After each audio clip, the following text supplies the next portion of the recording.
Welcome to the Hero Forge. This is Andy Fisher. Thank you so much for joining me in this presentation where we'll be exploring what the bystander effect is and how we can overcome it.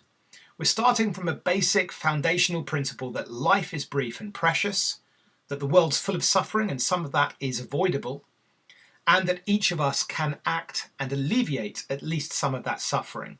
And to do so, you do not need a mask or a cape, and you don't need a secret identity, even though those things might be a whole lot of fun. You don't need anyone else's permission. In fact, all you need is to make a decision. And that's why the Hero Forge's mission statement is to provide everyday heroes with the tools, skills, and attributes needed to make a difference in the world. So what do we mean by this idea of a hero?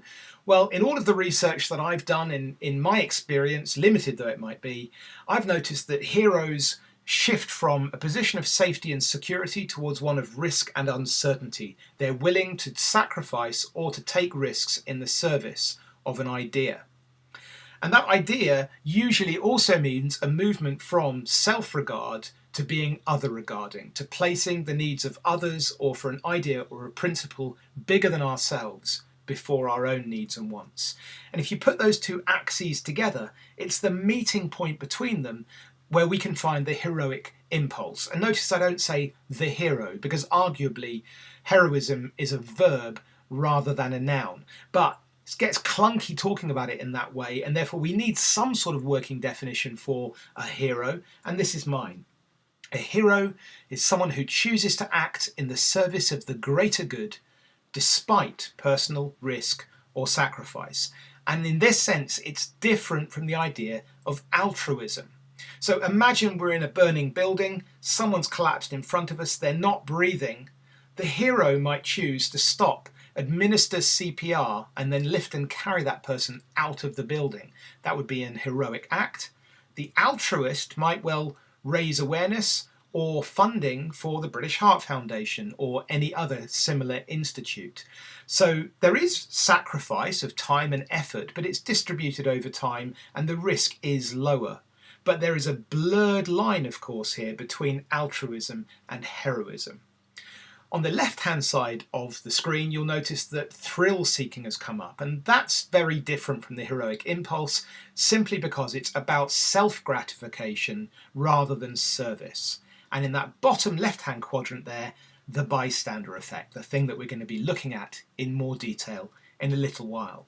And there's definitely been a shift at the end of the 20th century, moving into the 21st century, from the right towards the left-hand side here. And so I hear people complaining often of the fact that we live in a narcissistic culture, a culture that's all about gratification of the self rather than our commitment to community. And the bystander effect really is almost like a signpost of that shift. The reason why I think the bystander effect operates is quite a complex one with a number of different factors at play, but these are some of the significant ones.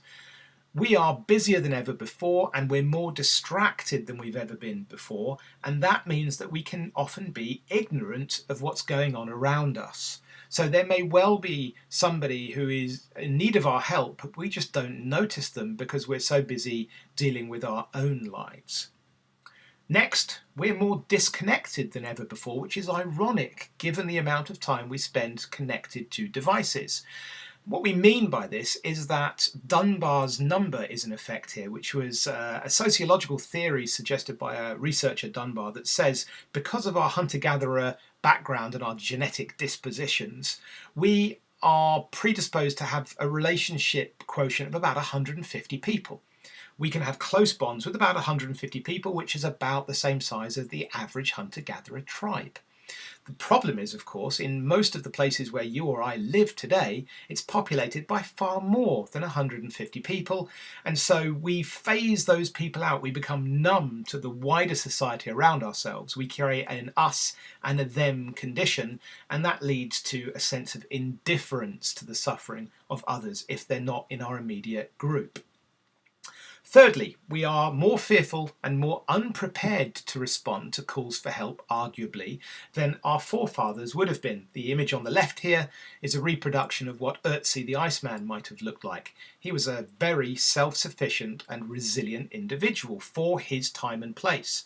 The gentleman on the right represents perhaps a typical city dweller in the 21st century, and he is equally well adapted and capable for his environment, which may be to program a computer or to operate machinery or whatever his job might be. But we are specialists, more so now than ever before.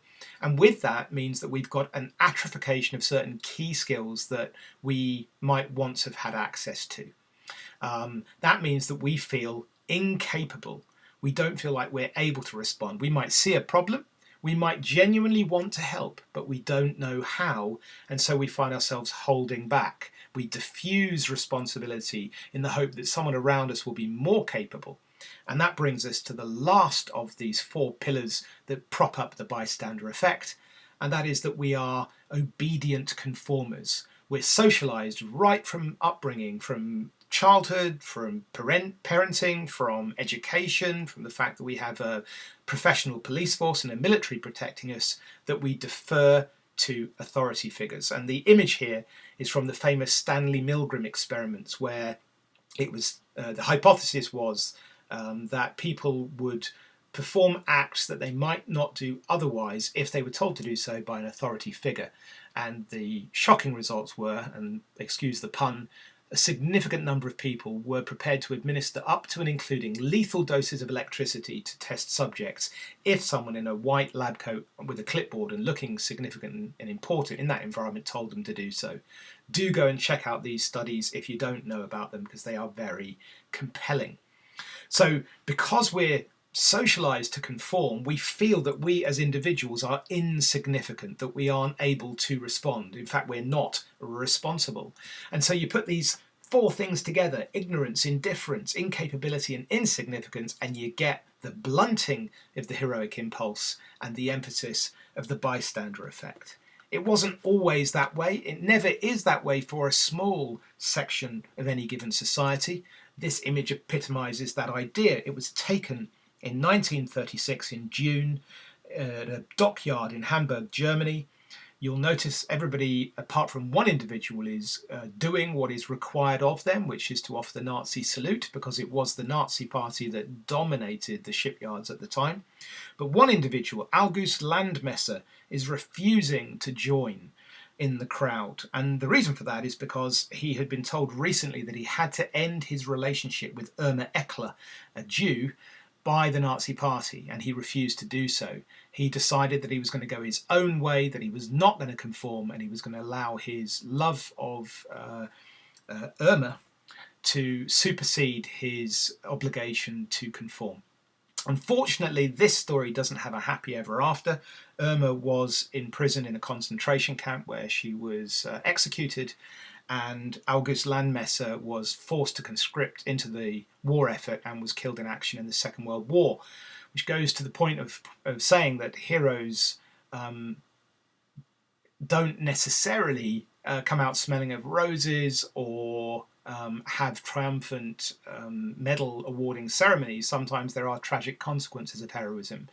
In fact, that's kind of the point of heroism, is that we act without knowing what the outcome might be. We do what we do because it's the right thing to do.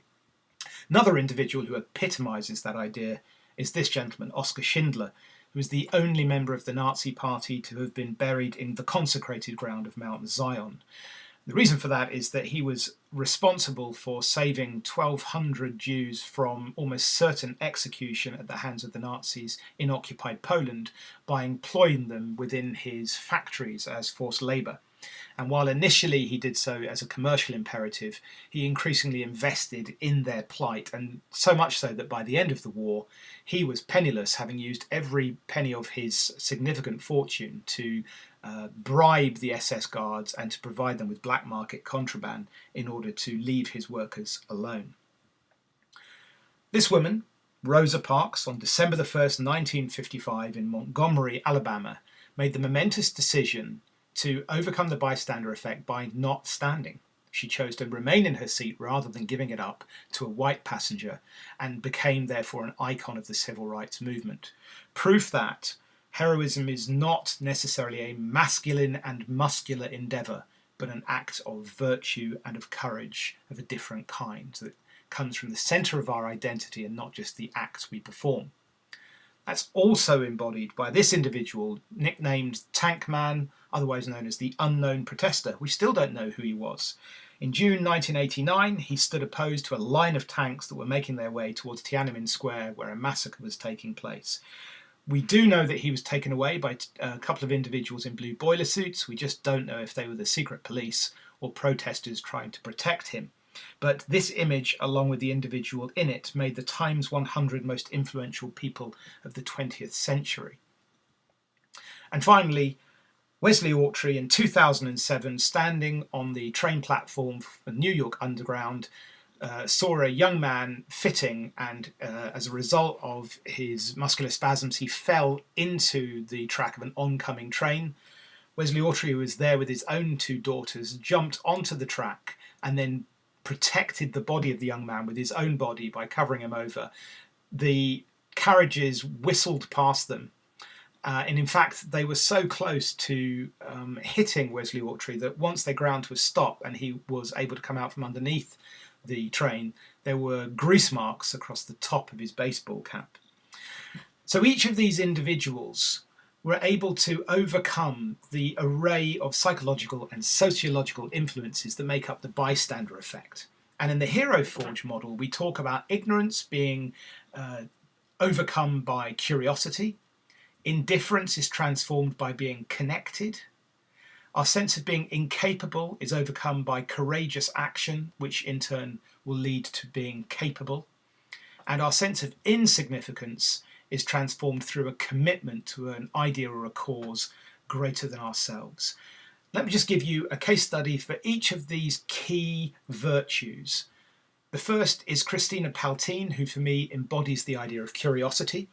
Christina has been interviewed on the podcast, which you can find at theheroforge.com to hear her full story. But in short, she decided to run the 1,144 miles across the width of Iran, following Sharia law, in order to meet the everyday people of Iran and determine for herself whether they were the oppressed and dark figures that the media at the time were portraying them to be in her own country. And of course, she found that that wasn't the case. She found camaraderie, love, trust, and friendship on her journey. But it all began from being curious, from asking the question, what if? What if what I'm being told about these people isn't true? What if that person over there needs help? What if they're in trouble? What if I could help? These are the kind of questions that we ask when we take out the earbuds, we look up from our screen and we become curious of the world around us. For me, Justin Wren embodies the idea of connection. He's probably the only 6'2" pygmy on the planet because he has been adopted by the pygmy peoples of the Congo. But he wasn't always, as his image might suggest, a member of the Pygmy tribe. He began as a heavyweight UFC fighter in America, was doing very well, but realised along the way through his own heroic journey that it was more important to fight for others than to fight for himself. He found out about the plight of the peoples in the Congo, of the struggles they were having to have safe, clean water, and he committed his time, his energy to raising the funds to help dig wells in the local community so that more people are able to live with the basic amenities that most of us take for granted every day. He's an individual who found his tribe on the other side of the planet and realised that we are all connected. For me, courage is epitomised by Duncan Slater, an individual who was in Afghanistan when he and his vehicle drove over an IED. The injuries he sustained were so devastating that in due course, despite rehab, he had to have both of his legs amputated. But this didn't stop Duncan. Duncan did not embrace victim mentality, but instead chose to take responsibility for his own life. He ran the London Marathon. He went on to ski to the South Pole. being the first double amputee to do so in history, and has since run the Marathon des Sables, which is a 5-day ordeal through the Sahara Desert with a minimum distance of a marathon per day, and on day 4, 2 marathons. Again, Duncan, like all of these case studies, can be found on the podcast. Duncan, for me, embodies this idea that we have agency, that we are more capable than we might ever imagine, and that all we need to do is to make the decision to act. And does it mean we're going to get it right every time? No. Does it mean we're going to fall? Yes. But we can get back up again. And finally, the idea of a commitment to a cause greater than ourselves is embodied nowhere better than in Ros Savage, the first woman in history to row the Atlantic, Pacific and Indian Oceans.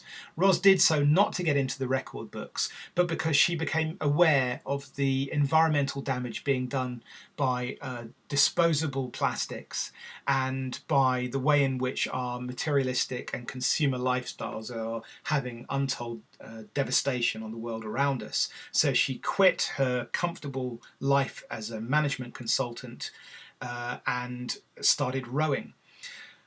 It's her commitment to the message that she's trying to share with the world that's impressive, but also the fact that she realizes that you don't cross an ocean with one big effort, but by millions of small commitments, pulling your oars one row at a time.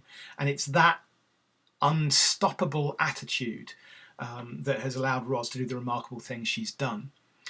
None of us are insignificant. None of us are incapable of changing the world. In fact, it only takes an individual to change the world, somebody who is so deeply committed to an idea that they're prepared to change the course of history.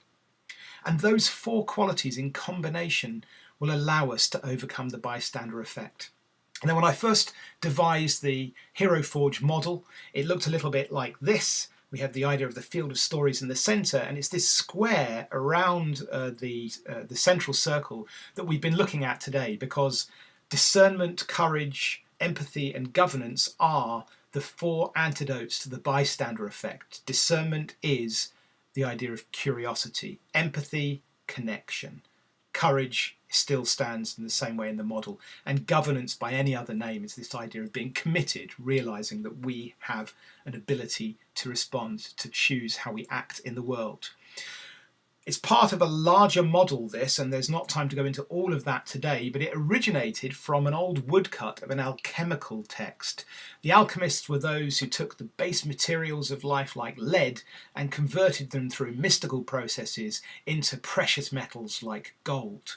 It was an extended metaphor, really. But I'm arguing that the heroic path is also alchemical, because if we embrace a life where we are curious, then we'll tend to start being more present in our everyday interactions. If we're connected to others, we'll have a sense of belonging. If we exhibit courage in our life, we'll live a life full of adventures. And if we are committed to causes greater than ourselves, then we'll find that we're living a life of purpose. And that combination is the recipe for what I think is a good life.